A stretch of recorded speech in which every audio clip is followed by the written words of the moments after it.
नमस्कार दोस्तों, स्वागत है आपका हमारे YouTube चैनल जीके ट्रैकर पे। देखिए फ्रेंड्स, आज के वीडियो में हम बात करेंगे जो हमारी एक सीरीज है टॉप जीके एमसीक्यू सीरीज, जिसमें हम आपके जीके के प्रीवियस ईयर क्वेश्चंस को यहाँ पे कवर करते हैं। इस सीरीज में आपको सभी क्वेश्चन प्रीवियस ईयर के देखने को मिलते हैं जो आपसे किसी न किसी एग्जाम में पूछे गए होते हैं। इन क्वेश्चंस को हम सिर्फ क्वेश्चन आंसर के रूप में कवर नहीं करते, बल्कि इनसे रिलेटेड जितने आपके इंपॉर्टेंट फैक्ट होते हैं उनको भी साथ साथ में कवर करते हुए चलते हैं, जिससे आपके प्रीवियस ईयर क्वेश्चंस भी सॉल्व हो जाते हैं और साथ में आपका रिवीजन भी यहां पर चलता रहता है प्रैक्टिस सेट के माध्यम से। आज हम यहां पे इस सीरीज की 87वीं क्लास को कवर करेंगे।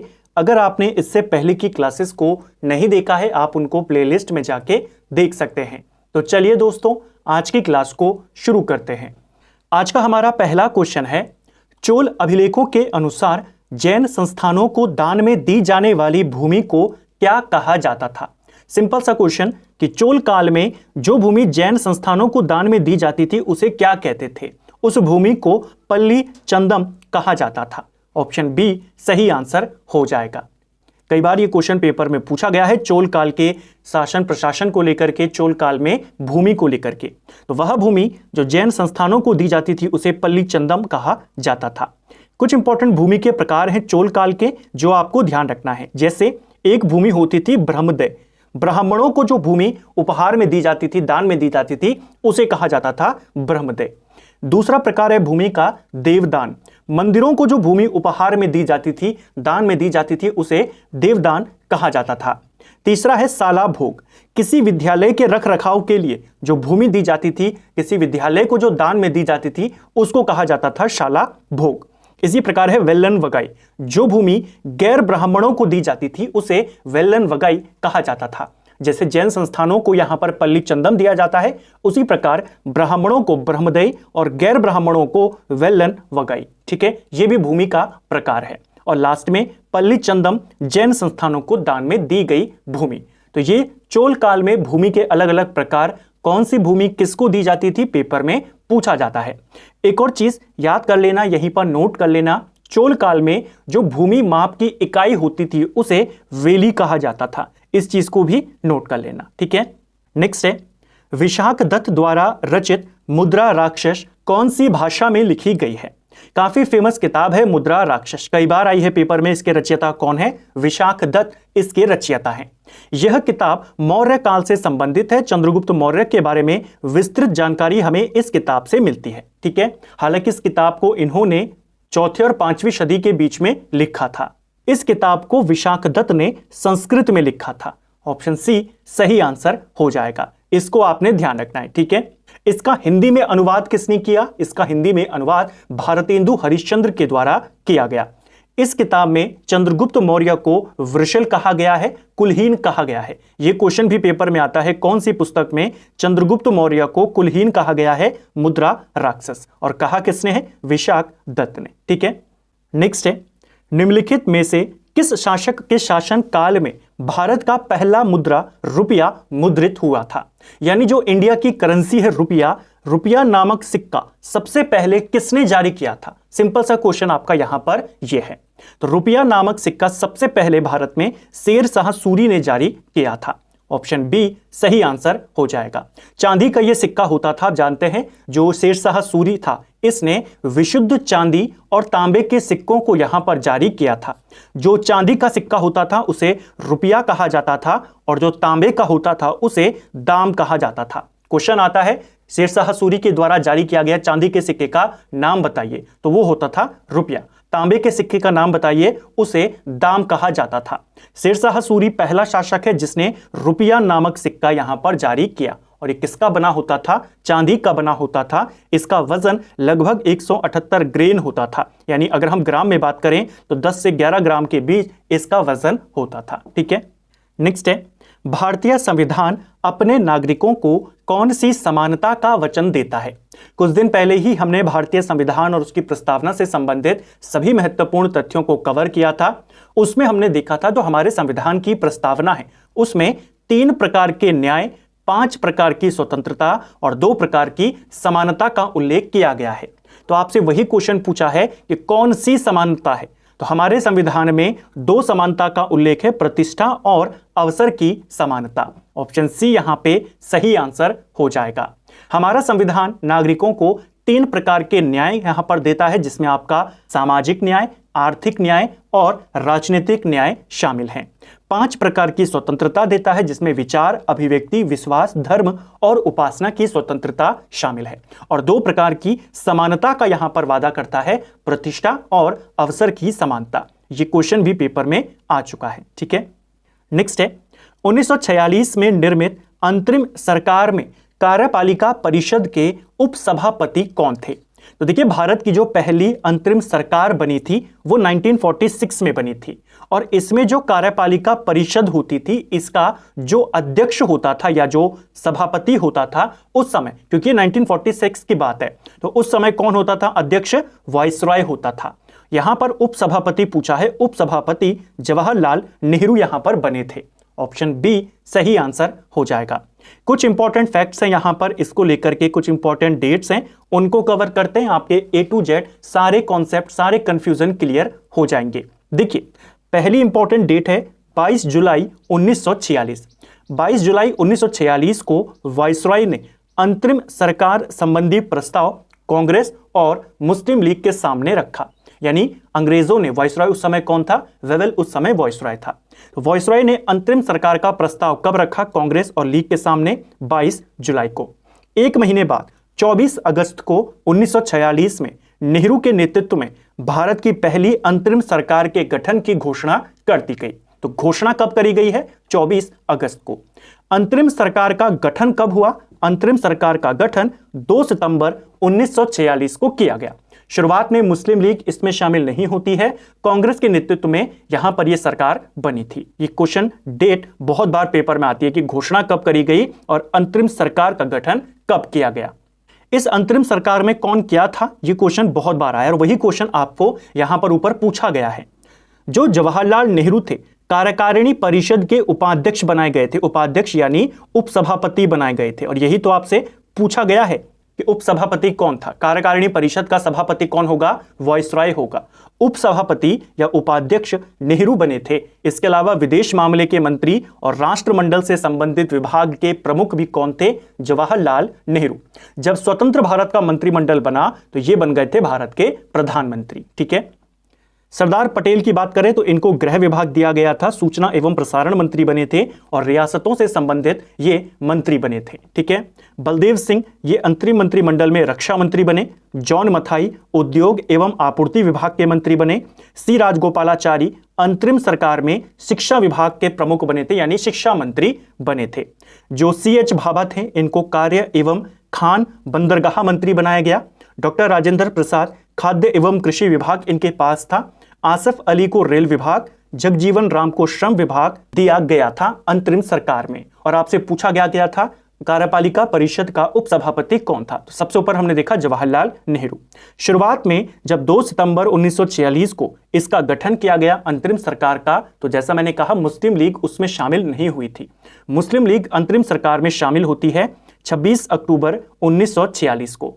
तो ये 3 इंपॉर्टेंट डेट्स जो आपने याद करना है। अंतरिम सरकार की घोषणा 24 अगस्त, अंतरिम सरकार का गठन 2 सितंबर और मुस्लिम लीग शामिल हुई 26 अक्टूबर। जो हमारी राष्ट्रीय आंदोलन वाली सीरीज है उसमें हमने डिटेल में इसके बारे में बात करी थी। तो ये कुछ प्रमुख विभाग और कौन क्या बना था, इसको आपने ध्यान रखना है। नेक्स्ट है, भारतीय संविधान के किस अनुच्छेद में केंद्र शासित प्रदेशों के लिए उच्च न्यायालय का प्रावधान किया गया है? यानी जो केंद्र शासित प्रदेश हैं उनके लिए हाईकोर्ट का प्रावधान कौन से आर्टिकल में है? कुछ इंपॉर्टेंट आर्टिकल आपको ध्यान रखना है। पहला आर्टिकल ध्यान रखना है, आर्टिकल 124। जो आर्टिकल 124 है ये भारत के सुप्रीम कोर्ट से संबंधित है, सुप्रीम कोर्ट के गठन का प्रावधान करता है। ठीक है, इसी नंबर को थोड़ा सा आगे पीछे कीजिए और 214 आप यहां पर लिखेंगे। 214 राज्यों के हाईकोर्ट के बारे में बताता है। फिर आप इसी नंबर को और आगे पीछे करेंगे तो 241 आप लिखेंगे, यह कहता है केंद्र शासित प्रदेशों के हाई कोर्ट के बारे में। तो इन तीनों को आपने ध्यान रखना है। ठीक है, आपसे पूछा है केंद्र शासित प्रदेश, तो सीधा आप 241 पर आंसर टिक कर जाएंगे। 124 सुप्रीम कोर्ट से, 214 हाई कोर्ट से और 241 केंद्र शासित प्रदेशों के हाई कोर्ट से। ठीक है, एक और आर्टिकल है कोर्ट से संबंधित जो कहता है 2 या 2 से अधिक राज्यों का एक हाईकोर्ट हो सकता है। वो कहता है आर्टिकल 231। इसको भी ध्यान रख लीजिए इन तीनों के साथ, ठीक है। नेक्स्ट है स्टैच्यू ऑफ नॉलेज को स्थापित किया गया है। तो देखिए स्टैच्यू ऑफ नॉलेज को कहां पर स्थापित किया गया है? इसे महाराष्ट्र में स्थापित किया गया है। ऑप्शन ए सही आंसर हो जाएगा। जो स्टैच्यू ऑफ नॉलेज है यह आपके BR अंबेडकर की एक प्रतिमा है, 70 फीट ऊंची प्रतिमा है, जिसे महाराष्ट्र में स्टैच्यू ऑफ नॉलेज के नाम से स्थापित किया गया है। सीधा क्वेश्चन यह भी बन सकता है स्टैच्यू ऑफ नॉलेज के अंतर्गत किसकी प्रतिमा लगाई गई है? 70 फीट ऊंची प्रतिमा BR अंबेडकर। जैसे गुजरात में स्टैच्यू ऑफ यूनिटी के नाम से किसकी प्रतिमा है? सरदार पटेल की। उसी प्रकार स्टैच्यू ऑफ नॉलेज के नाम से किसकी है? BR अंबेडकर की। कहां है? महाराष्ट्र में, ठीक है। नेक्स्ट है वंदे भारत ट्रेन का संचालन करने वाली पहली महिला ड्राइवर कौन बनी है? तो काफी ज्यादा चर्चा में रहती है वंदे भारत ट्रेन, और इस ट्रेन को चलाने वाली पहली महिला ड्राइवर, इनका नाम है सुरेखा यादव। ऑप्शन बी सही आंसर हो जाएगा। सुरेखा यादव देश की पहली महिला ट्रेन ड्राइवर भी हैं और वंदे भारत को चलाने वाली भी पहली महिला यही हैं। तो अगर आपसे पूछेगा इंडिया की पहली महिला ट्रेन ड्राइवर का नाम बताइए, तो भी आप सुरेखा यादव का नाम बताएंगे, और वंदे भारत को चलाने वाली पहली महिला भी कौन बनी है? सुरेखा यादव, ठीक है। नेक्स्ट है रबी की फसल की बुआई की जाती है। तो रबी फसल की जो बुआई होती है ये आपके अक्टूबर से नवंबर माह के बीच में होती है। ऑप्शन बी यहां पे सही आंसर हो जाएगा। कल हमने भारतीय कृषि के बारे में बात करी थी, उसी में हमने देखा था कि ऋतुओं के आधार पे भारतीय कृषि को 3 वर्गों में बांटा जाता है, रबी, खरीफ और जायद फसलें। जो रबी की फसल है उसे अक्टूबर नवंबर में बोया जाता है और इसकी कटाई अप्रैल मई के महीने में कर दी जाती है। इसी प्रकार खरीफ की फसल जून जुलाई में बोई जाती है, सितंबर अक्टूबर में काट ली जाती है, और जायद फसल इन दोनों के बीच में उसका बोया यहां पर जाता है, ठीक है। नेक्स्ट है सिंधु घाटी सभ्यता के बारे में इनमें से कौन सा कथन सही है? तो चलिए सही स्टेटमेंट को यहां पर देखते हैं। पहला है सिंधु घाटी सभ्यता के लोग कपास के उत्पादन करने वाले पहले व्यक्ति थे। तो सही हो जाएगा पहला वाला स्टेटमेंट। पहला ही आपका सही है, आपको बाकी देखने की भी आवश्यकता नहीं है, बाकी सारे आपके यहां पे गलत हो जाएंगे। कल भी हमने बात करी थी जो कपास है, कपास भारत में ही सबसे पहले उगाया गया था, सिंधु घाटी सभ्यता से यह उगाया जा रहा है। तो कपास की खेती सबसे पहले किसने करी थी? सबसे पहले सिंधु घाटी सभ्यता के लोगों ने करी थी। पहला वाला स्टेटमेंट सही है। फिर भी बाकी स्टेटमेंट्स को चेक करते हैं। दूसरा स्टेटमेंट कहता है सिंधु घाटी सभ्यता ग्रामीण सभ्यता थी। तो ये वाला गलत हो जाएगा। सिंधु घाटी सभ्यता एक नगरीय सभ्यता थी। तीसरा स्टेटमेंट कहता है सिंधु घाटी के लोग कुत्ते, बिल्लियों और घोड़ों को बड़े पैमाने पर पालते थे। तो ये भी गलत हो जाएगा। सिंधु घाटी के लोग भेड़, बकरी, भैंस इनको पालते थे, कुत्ते, बिल्ली, घोड़ों को वो ज्यादा नहीं पालते थे। घोड़ों को ज्यादा पालते थे आर्य लोग, ठीक है। चौथा स्टेटमेंट है यहाँ के लोग केवल चावल की खेती करते थे। तो ये वाला भी गलत हो जाएगा। जो सिंधु घाटी के लोग थे चावल के साथ साथ वो कपास को भी उगाते थे, बाजरा को उगाते थे, जौ को उगाते थे, ज्वार को उगाते थे, सिर्फ चावल नहीं उगाते थे, ठीक है। चावल के साथ इन सबको भी वो उगाते थे। तो ये वाला भी आपका गलत हो जाएगा क्योंकि यहां पर केवल चावल लिखा है। तो चावल के साथ और भी फसलों को वो उगाया करते थे। तो बाकी के 3 आपके गलत हैं, पहला वाला सही है। ये वाला क्वेश्चन कई बार एक अलग क्वेश्चन के रूप में भी दे देता है कि इनमें से किस फसल का ज्ञान सिंधु घाटी सभ्यता के लोगों को नहीं था। आपको 2 विकल्प दिए जाते हैं ज्यादातर, एक तंबाकू और एक कपास। ध्यान रखना सिंधु घाटी के लोगों को तंबाकू का ज्ञान नहीं था, कपास का उनको ज्ञान था, ठीक है। नेक्स्ट है जैन धर्म के त्रिरत्न में शामिल है। तो देखिए जैन धर्म में त्रिरत्न है जिनको 3 रत्न कहा जाता है। कौन कौन इसमें शामिल हैं? इसमें आपका सही विश्वास, सही ज्ञान, सही आचरण, इन्हीं तीनों को बोला जाता है जैन धर्म में त्रिरत्न। सम्यक दर्शन, सम्यक ज्ञान, सम्यक आचरण, जिनको प्रॉपर इस तरीके से लिखा जाता है, लेकिन यहां पर आपको थोड़ा और उसको सिंप्लीफाई करके दिया गया। तो सही आपने याद करना है, सम्यक यानी सही, और सही विश्वास, सही ज्ञान, सही आचरण, ये होते हैं आपके जैन धर्म के त्रिरत्न। अगर हम बौद्ध धर्म के त्रिरत्नों की बात करें तो बौद्ध धर्म में भी त्रिरत्न है, जिसमें आपका एक है बुद्ध, दूसरा है आपका धम्म और तीसरा है आपका संघ। तो बुद्ध, धम्म और संघ ये 3 बौद्ध धर्म के त्रिरत्न हैं और ये 3 आपके सही विश्वास, सही ज्ञान, सही आचरण जैन धर्म के त्रिरत्न हैं। तीनों को आपने याद करना है, ठीक है। नेक्स्ट है, भारत के राष्ट्रपति अपनी शक्तियों का प्रयोग करते हैं। तो भारत के राष्ट्रपति अपनी शक्तियों का प्रयोग सीधे अथवा अपने अधीनस्थ अधिकारियों के द्वारा करते हैं। ऑप्शन डी सही आंसर हो जाएगा। देखिए, जो भारत के राष्ट्रपति हैं अपनी शक्तियों का इस्तेमाल करते हैं, आप जानते हैं मंत्रिपरिषद या मंत्रिमंडल की सलाह पर करते हैं, लेकिन जो प्रॉपर लाइन संविधान में लिखी गई है वहां पर लिखा गया है 2 आर्टिकल्स आपको ध्यान रखने का, आर्टिकल 52 और एक आर्टिकल 53। आर्टिकल 52 कहता है भारत का राष्ट्रपति होगा और आर्टिकल 53 कहता है कि भारत के जो संघ की शक्ति है, कार्यपालिका की जो शक्ति है वो राष्ट्रपति में निहित होगी और इस शक्ति का इस्तेमाल राष्ट्रपति संविधान के अनुसार स्वयं करेगा या अपने अधीनस्थ अधिकारियों के द्वारा करेगा। तो प्रॉपर आंसर इसका ऑप्शन डी सही हो जाएगा, ठीक है। नेक्स्ट है, किसने कहा था आजादी हमारी पहुंच के अंतर्गत है, हमें इसे कसकर पकड़ना चाहिए। तो आजादी हमारी लगभग पहुंच में है और हमें इसे कसकर पकड़ लेना है, यह कहा था महात्मा गांधी ने। ऑप्शन सी सही आंसर हो जाएगा।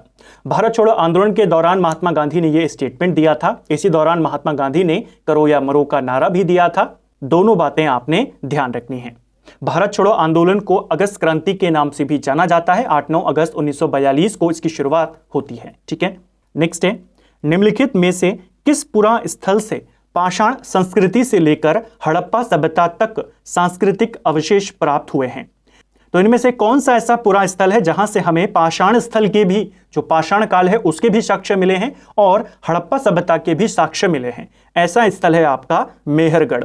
ऑप्शन ए सही आंसर हो जाएगा। मेहरगढ़ आपके वर्तमान में बलूचिस्तान में पड़ता है, पाकिस्तान के अंदर आता है। हमको सबसे पहले जो कृषि के साक्ष्य हैं, कृषि के प्राचीनतम साक्ष्य वो मेहरगढ़ से ही मिले हैं। तो यह एक ऐसा स्थल है जहां से हमें पाषाण काल के भी साक्ष्य मिले हैं और हड़प्पा के भी साक्ष्य मिले हैं। नेक्स्ट है, रजत सिक्के जारी करने वाला प्रथम गुप्त शासक कौन था? देखिए, सिक्कों को लेकर क्वेश्चन आपके बनते रहते हैं, खास तौर पे गुप्त काल के सिक्कों के बारे में। गुप्त काल में रजत सिक्के जारी करने वाला पहला गुप्त शासक चंद्रगुप्त द्वितीय था। ऑप्शन बी सही आंसर हो जाएगा। देखिए, चंद्रगुप्त द्वितीय की अगर हम बात करते हैं, इसने शकों को पराजित किया था। क्वेश्चन आता है ना, किस गुप्त राजा ने शकों को पराजित किया था? चंद्रगुप्त द्वितीय। इसी चंद्रगुप्त द्वितीय ने फिर विक्रमादित्य की उपाधि भी धारण करी और इसी को चंद्रगुप्त विक्रमादित्य भी कहा जाता है। शकों को पराजित करने के उपलक्ष्य में चंद्रगुप्त द्वितीय ने चांदी के सिक्कों को चलाया था। चांदी के सिक्कों को इसने जारी किया था और इन चांदी के सिक्कों को रुपयक कहा जाता था। रुपयक या रूपक इनको कहा जाता था। तो इस चीज को आपने ध्यान रखना है। गुप्त काल में चांदी के सिक्कों को रुपयक कहते थे और जो स्वर्ण सिक्के होते थे उनको दिनार कहा जाता था। तो चांदी के सिक्के किसने जारी करे और क्यों जारी करे, ये दोनों क्वेश्चन पेपर में आते हैं। तो चंद्रगुप्त द्वितीय ने जारी करे, शकों को पराजित करने के उपलक्ष्य में करे। इसने शकों को हराया, इसीलिए चंद्रगुप्त द्वितीय को शकारी भी कहा जाता है। नेक्स्ट है, निम्नलिखित में से कौन सा भारत का पहला पेपरलेस बजट था? तो देखिए, भारत का जो पहला पेपरलेस बजट था वो 2021-22 का जो बजट था। ऑप्शन ए सही आंसर हो जाएगा। 1 फरवरी को हर साल बजट पेश किया जाता है। 1 फरवरी 2021 को जो 2021-22 का बजट आया था वो देश का पहला पेपरलेस बजट था। ऑप्शन ए सही आंसर हो जाएगा। नेक्स्ट है, नेशनल ग्रीन ट्रिब्यूनल भारत सरकार द्वारा कब स्थापित किया गया? एनजीटी की अगर हम बात करें, एनजीटी जो पर्यावरण से संबंधित, प्राकृतिक संसाधनों से संबंधित जो भी आपके मामले होते हैं, जो विवाद होते हैं, उन सबका निपटारा करता है। एनजीटी की स्थापना 2010 में की गई है। ऑप्शन डी सही आंसर हो जाएगा। कुछ पेपर्स में तो इसकी सिर्फ फुल फॉर्म पूछी गई है एनजीटी की, तो नेशनल ग्रीन ट्रिब्यूनल इसका पूरा नाम है। नेक्स्ट है, ब्रिटेन के प्रधानमंत्री ऋषि सुनक का संबंध भारत के किस राज्य से है? तो भारतीय मूल के हैं, ब्रिटेन के प्रधानमंत्री बने हैं। इनका संबंध भारत में पंजाब राज्य से माना जाता है। ऑप्शन ए सही आंसर हो जाएगा। हालांकि जो ऋषि सुनक हैं, इनका जन्म 1980 में ब्रिटेन में ही इनका जन्म हुआ था, लेकिन जो इनके पूर्वज थे वो कहां से संबंधित थे? पंजाब से संबंधित थे। ठीक है। नेक्स्ट है, निम्नलिखित में से किस मुगल शासक ने इलाही संवत के स्थान पर हिजरी संवत की शुरुआत करी थी? पहला क्वेश्चन तो यही हो गया, इलाही संवत शुरू किसने किया, तभी तो इसको बंद किया जाएगा। इलाही संवत को शुरू करता है अकबर। क्वेश्चन आता है, हाल ही में पूछा भी गया था, इलाही संवत की शुरुआत अकबर ने कब करी थी? 1583 में करी थी। और अकबर के इलाही संवत को बंद करता है शाहजहां और इसकी जगह पर चलाता है हिजरी संवत। तो इस क्वेश्चन को आपने ध्यान रखना है, इलाही संवत शुरू किसने किया और बंद किसने किया, दोनों क्वेश्चन पेपर में बन सकते हैं। नेक्स्ट है, निम्नलिखित में से किसने बंगाल विभाजन के विरोध में हुए आंदोलन का नेतृत्व किया था? देखिए, बंगाल का विभाजन होता है 1905 में। बंगाल का विभाजन लॉर्ड कर्जन ने किया था, उस समय वही भारत का वायसरॉय था। बंगाल विभाजन जब हुआ तो बंगाल विभाजन के विरोध में जो आंदोलन चले, उन शुरुआती आंदोलनों का जो नेतृत्व किया था वो सुरेंद्र नाथ बनर्जी ने किया था। ऑप्शन ए सही आंसर हो जाएगा। कई बार ये क्वेश्चन आता है, बंगाल विभाजन के विरोध में जो शुरुआती आंदोलन हुए उनका नेतृत्वकर्ता कौन था? सुरेंद्र नाथ बनर्जी। इनका नाम आपने ध्यान रखना है। बंगाल विभाजन की घोषणा 20 जुलाई 1905 को होती है। बंगाल विभाजन के विरोध में स्वदेशी आंदोलन की घोषणा 7 अगस्त 1905 को होती है और बंगाल विभाजन लागू जो होता है वो 16 अक्टूबर 1905 को होता है। ये कुछ इंपॉर्टेंट डेट्स थी जो आपको ध्यान रखनी है। अगर आप बंगाल विभाजन के बारे में, भारतीय राष्ट्रीय आंदोलन के बारे में और ज्यादा डिटेल में जानना चाहते हैं तो हमारी ऑलरेडी एक सीरीज कंप्लीट हो चुकी है जिसमें हमने इंडियन नेशनल मूवमेंट के बारे में डिटेल में बात करी है। 1885 से लेकर 1947 तक के पूरे घटनाक्रम को कहानी के तौर पर हमने एक एक फैक्ट के साथ उसको समझा है। बहुत जल्द उसका मास्टर वीडियो भी आपको देखने को मिलेगा जिससे आप एक जगह से सारा अपना रिवीजन कर सकें, तो वहां से आप उसको देख सकते हैं। तो फ्रेंड्स, ये था हमारा आज का वीडियो जिसमें हमने जीके के 20 इंपॉर्टेंट क्वेश्चंस को यहां पर कवर किया और वो क्वेश्चन जो आपके प्रीवियस ईयर क्वेश्चंस थे। ना सिर्फ इनको हमने क्वेश्चन आंसर के रूप में देखा, उनसे रिलेटेड जितने फैक्ट थे उनको लिंक करके कवर करने का प्रयास किया ताकि आप चीजों को ज्यादा समय तक यहां पर याद कर सकें। उम्मीद करता हूं आपको आज का वीडियो पसंद आया होगा। अगर आपको ये वीडियो पसंद आया है तो वीडियो को लाइक करें, चैनल पर पहली बार है तो चैनल को सब्सक्राइब करें, दोस्तों के साथ शेयर करें। वीडियो कैसा लगा कमेंट बॉक्स में हमें जरूर बताएं। Thank you friends.